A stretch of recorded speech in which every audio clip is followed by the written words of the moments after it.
Hello mga kabukikay! Another day, another bouquet! Hi guys! Hello guys! Kung gusto nyo makita yung napakagandang resulta, so tapusin nyo tong video to. Let's go!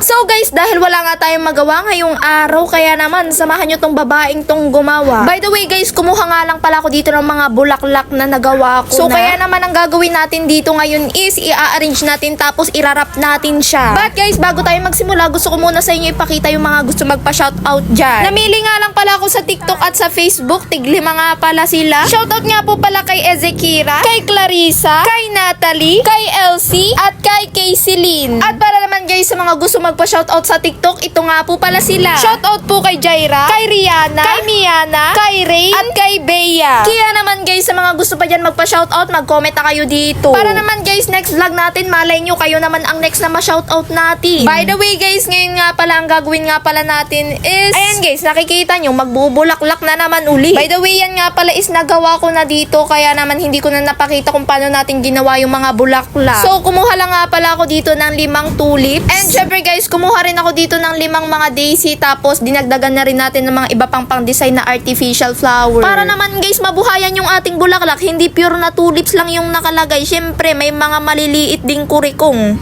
So, kapag tapos nga pala natin i-arrange, syempre, ang next naman natin is irarap na natin. But guys, bago tayo mag-proceed sa mga magagandang pagrarap dyan, syempre naman, tatakluban muna natin yung mga chismis dyan. As you can see, napakadali lang naman maggawa ng pangtaklob ng chismis. Tupiin mo lang silang lahat para wala ng chismosa sa paligid mo. Uy, hindi. And syempre guys, pagkatapos natin matakloban yung mga chismosa sa paligid na yan, dito na natin papagandahin para naman luminis at gumanda na yung paligid. Uy, hindi. Syempre nga ba, ano pa nga ba, hindi kapitbahay nyo yung pagbubulaklak natin ang tinutukoy natin guys. By the way guys, gumamit nga pala ako dyan ng 2 wrapper. And meron ako dito nakita sa TikTok na isang wrapper, may design siya na bula-bulaklak. So, nagandahan niya ako. Dito nga guys, ginamit ko na agad. So, isang piraso ko lang siya nagamit. So, ayun lang, ginawa ko lang siyang pautot sa gilid ng taas. Pero at least napakaganda niya ha. By the way guys, itong ginagawa nga pala natin is trip-trip ko lang ulit kung anong mabuo, yun na yun. So wala tayong pinaggayahan dyan, kung ano lang talaga mabuo ng kamay ko, yun na yun. Kaya naman guys, itong ginagawa natin ngayon is available now sa ating store. Oh, gora na, wala kayong kaagaw dyan. Nag-iisang design ko yan. Ano pang iniintay nyo? Bilhin nyo na. Huy. Alam nyo ba guys, share ko lang, yung wrap nga palang ginagamit kong ito ay napakaganda. So medyo may kamahalan tong wrap na to, but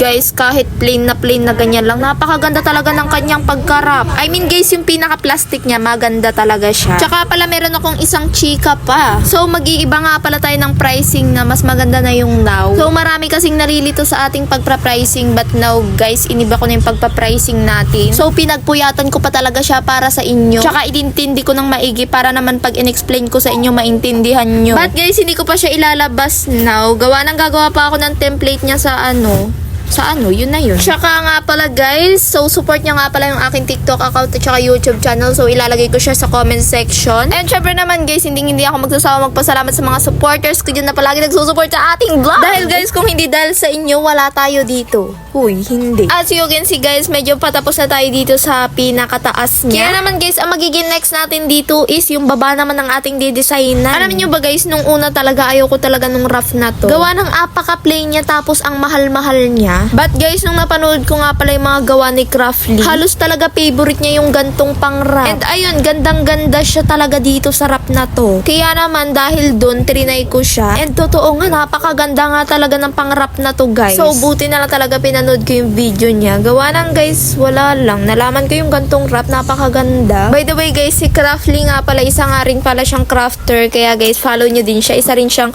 content creator. So guys, back to paggagawa na naman tayo. So, ang ginawa ko na nga lang pala yung pambaba ko dito is mermaid style. So sa style nga pala na to, mapapasabi ka talagang napakaunting wrap, but napakaganda ng resulta guys. Kasi naman guys, sa mga ibang ginagawa kong mga bula-bulaklak, ang dami ko pang pautot na nilalagay dito sa pangbaba. Ang dami kong nalalagay na mga pang-wrap na iba-iba. But guys, sa gantong style, napakatipid talaga. Tapos ang ganda pang result na magagawa mo. San ka pa? By the way guys, pagkatapos nga pala natin designan yung baba, dito na tayo sa last part na ginagawa natin. Syempre, ano pa guys, edi yung pagre-ribbon. Isa nga rin to sa mga nagpapaganda sa ating bouquet. Kaya naman guys, hindi talaga pwedeng mawala itong pagre-ribbon na to. Tsaka guys, yung mga pagre-ribbon natin, nakakataklob din yan ng mga chismis. Kasi may chismis pa dyan guys. So kapag nilagyan natin siya ng ribbon, so matatakpan na siya. So ang next natin guys, ito na guys, hinihintay nyo, the final look. So ayan na siya guys, so for ganda niya. O diba guys, pakak na pakak yung ganda niya. Kaya naman guys, kung nagustuhan nyo yung ating pagrarap ngayon, don't forget to follow, share, comment, and like to this video.